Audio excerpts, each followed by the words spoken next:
بسم اللہ الرحمن الرحیم۔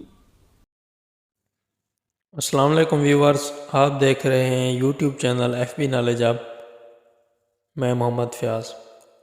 تو دوستو، جیسا کہ آپ کو پتہ ہے کہ اس چینل میں history related information, Islamic related information اور بہت سارے دلچسپ اور سبق آموز واقعات دیکھنے کو ملتے ہیں۔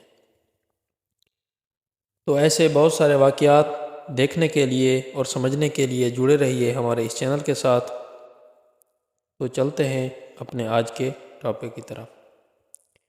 تو ویورز، آج کا جو ہمارا ٹاپک ہے وہ یہ ہے کہ حضرت ابوبکر صدیق رضی اللہ تعالیٰ عنہ نے کیسے اسلام قبول کیا اور اسلام قبول کرنے سے پہلے انہوں نے کیا خواب دیکھا۔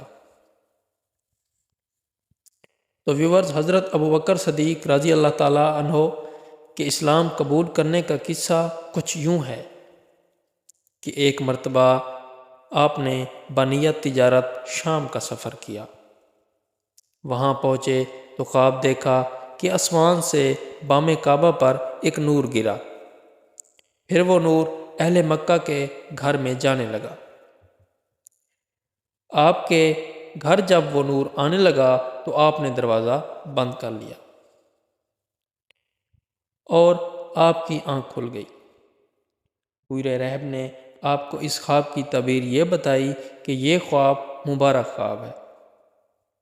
تمہارے ملک میں ایک رسول تشریف لائیں گے، زندگی میں تم ان کے وزیر اور بعد از وصال ان کے جانشین بنو گے۔ جب حضرت محمد صلی اللہ علیہ وآلہ وسلم نے آپ کو تبلیغ اسلام کی دعوت دی تو حضرت ابوبکر صدیق رضی اللہ تعالیٰ عنہ نے آپ سے نبی ہونے کا ثبوت طلب فرمایا۔ آپ صلی اللہ علیہ وآلہ وسلم نے فرمایا، برے ریب سے تم نے جو خواب دیکھ کر جواب لیا تھا، میں اس خواب کی تعبیر ہوں۔ حضرت صدیق اکبر رضی اللہ تعالیٰ عنہ یہ جواب سنتے ہی مسلمان ہو گئے۔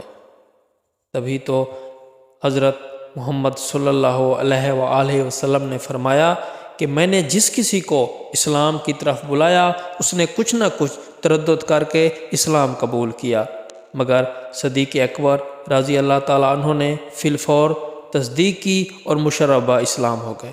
سبحان اللہ، اتنا ہی دلچسپ واقعہ ہے۔ تو ایسے بہت سارے واقعات دیکھنے کے لیے ہمارے چینل کو سپورٹ کیجیے۔ اب تک کے لیے اتنا ہی، ملتے ہیں نیکسٹ ایپیسوڈ میں۔ خیال رکھیے گا اپنا بھی اور اپنے اس چینل کا بھی۔ اللہ حافظ۔